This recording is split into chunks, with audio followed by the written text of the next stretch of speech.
We're here to talk about the accounting new year prep for 2023. First, on the first page of our document there, the first thing we want to point out is notice our hours that we have for our extended hours in January, our regular support hours, and our support hours with regards to the upcoming holidays, okay? For Christmas, the Thanksgiving, Christmas, and New Year's. We just want to point that out that it is there. And it does show that our extended hours are going to be in the month of January, okay? Okay, so below that where it talks about accounting end-of-year instructions, opening a new year. The first thing that's really important to understand is opening a new year does not mean closing the prior year, okay? So you can essentially open up the next accounting year, the new accounting year, anytime you want. So what I mean by that is I've got users that I've been working with who opened 2023 back in September or October because they're not finished with 2022. They're just opening 23 to enter their budget amounts and figures, to rework their chart of accounts, delete unwanted accounts, do things that they would otherwise not have time to do if they wait. So you don't need to be finished with the current accounting year in order to open the new year, okay? So don't think of it as closing the prior year as much as opening the new year, okay? And so, again, get that new year open. You're not going to post to it yet, but you can get important things done like budgets and deleting unwanted accounts and what have you, changing account numbers, all that stuff now, and not wait till you're, with a day or two before you have to have it ready to go to be ready, okay? All of the prior year's information is there. Okay, so when you open up the new year, all the previous year's historic data is all there, okay? In italics there below, right there at the bottom, it says, asterisk, before opening your new accounting year, please to make sure that all invoices that have been paid are actually marked as paid. And what it's mentioning there is, if we go into, say, pay bills and quick pay and view outstanding bills, this list, unless you got a bill that you're going to pay in, that enter in December to affect the 22 budget that won't be paid until January, we would expect this list essentially to be empty or blank, okay? So I've got a bill here for Christian Bible Supplies that was from January that has had an amount due of the bill of 146 with an account balance of 0. That account balance of 0 tells me that bill was paid. We do have a document out on the Resource Center page about dealing with outstanding bills. Yours may have balances, yours may not. You may have a combination of both. But refer to that document out there under the Resource Center page, and I'll try to get a chance to show that when we get to the end of today's webinar event. But we can mark this bill as paid in 22 to clear that from this list. And we're going to do that by going up to Transactions, Browse. We're going to go right here to change year, filter, and sort. We're going to click Clear All on the right side, and we're going to check Just Bills in the center. And to the very far left, we're going to uncheck Show Paid, and we're going to click OK. This is detailed on that document. So here is our one outstanding bill from Christian Bible Supplies. We're going to highlight one line of it. We're going to go to Correct at the top. It opens up our correct bill transaction. It says the bill has not been marked as paid. We're going to click Mark as Paid. We're going to find our January of 2022 payment. There it is for $146.78. Select that, click OK, and save corrections. It says your corrections have been saved. It removes the bill because it no longer meets the criteria of an outstanding bill. Now when we go back to Pay Bills, Quick Pay, and View Outstanding Bills, the bill is now gone. The 0 balance confirms the bill was paid, okay? So I've dealt with that, okay? So but in any case, the italicized section is basically saying you want to deal with any bills that are showing up there as outstanding, folks. You do not want to leave those out there, and you certainly don't want to close a year with them outstanding, okay? Page 2, back up your data, make a backup.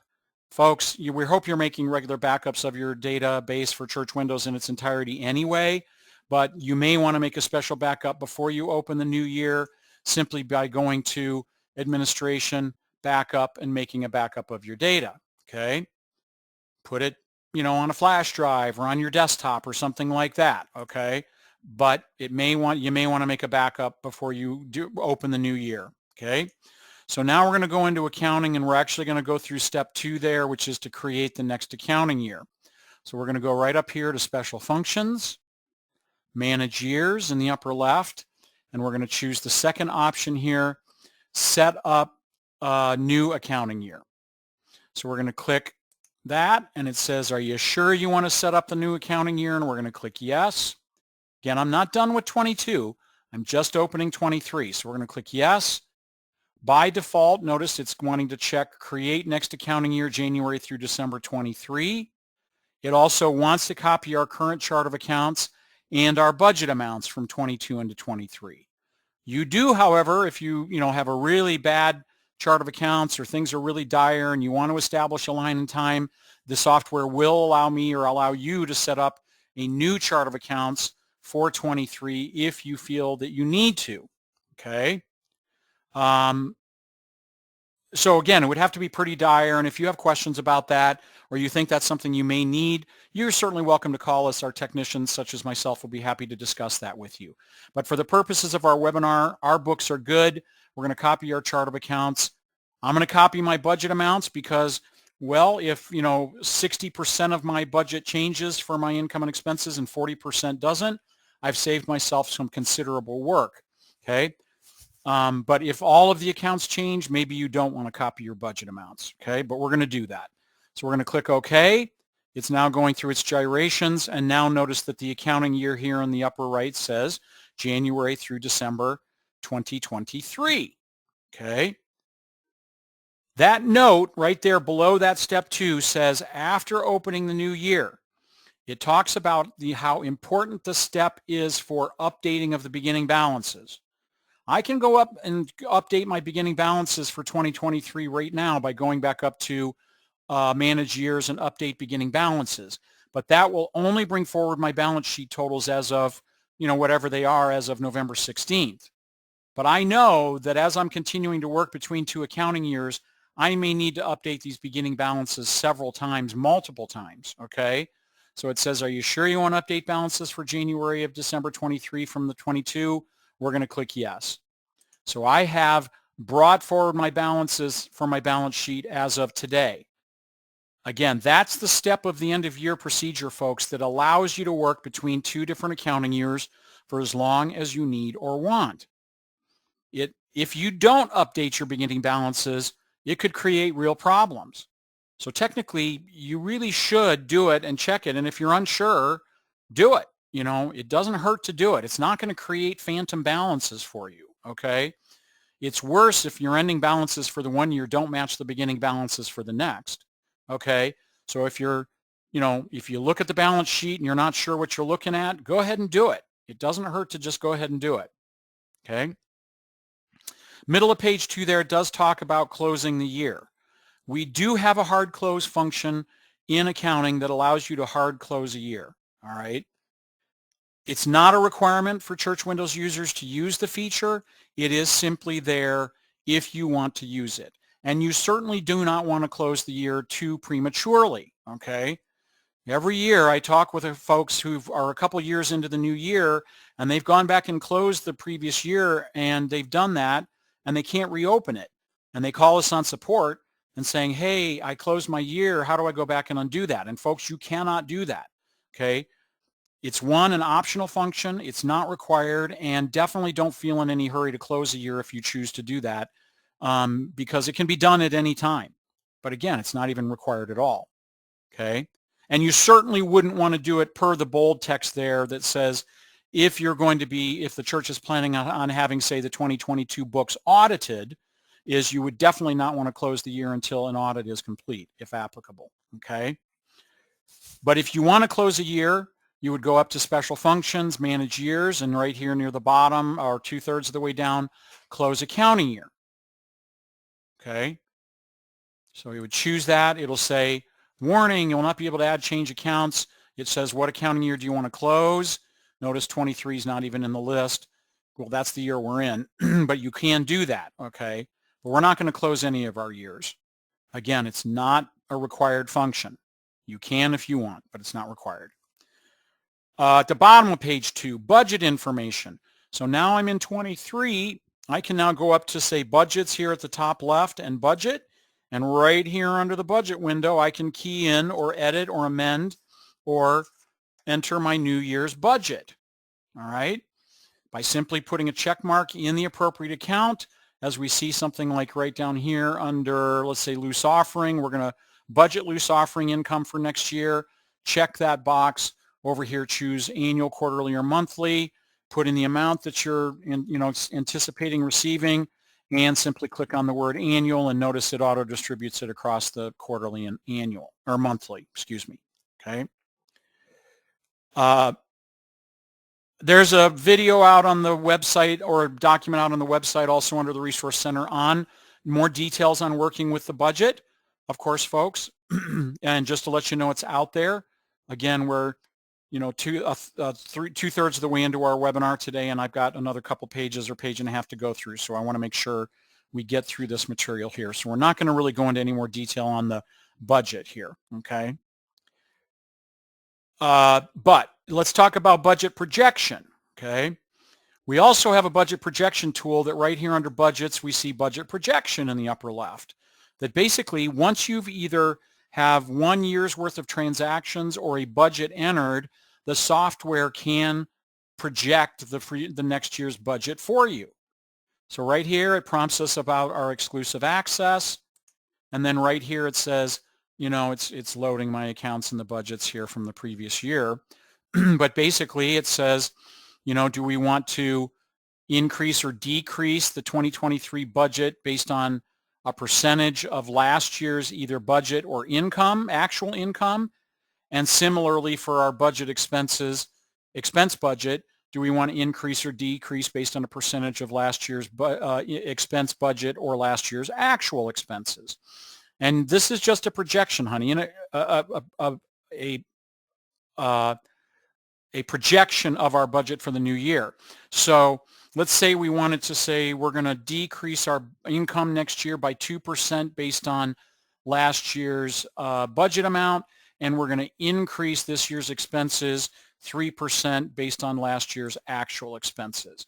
And now when I click on View Projection, notice it says prior year's budget, prior year's actual, and projected budget, okay? So it actually now systematically populates that here, and if I want to, I can actually use the save and close and save that as my New Year's budget if I wish, okay? But I unfortunately, I can't print this, but literally the software will permit you to put the year's, set the New Year's budget based on across the board increase or decrease in the based on the prior year's income or expenses, actuals or budget figures. Okay, we're not going to do that. Just be aware, you have to at least been using the software or have 1 year's worth of data entered in the software for the budget projection to work. Working in the new and the old years. This is really important, folks. So here I am. I've opened the new year. I now need to go back into 22 and do work. So I'm going to go right back up to my special functions, manage years, change to another existing accounting year. Notice it now defaults to 22. It doesn't put 23 in this menu because that's the year I'm in.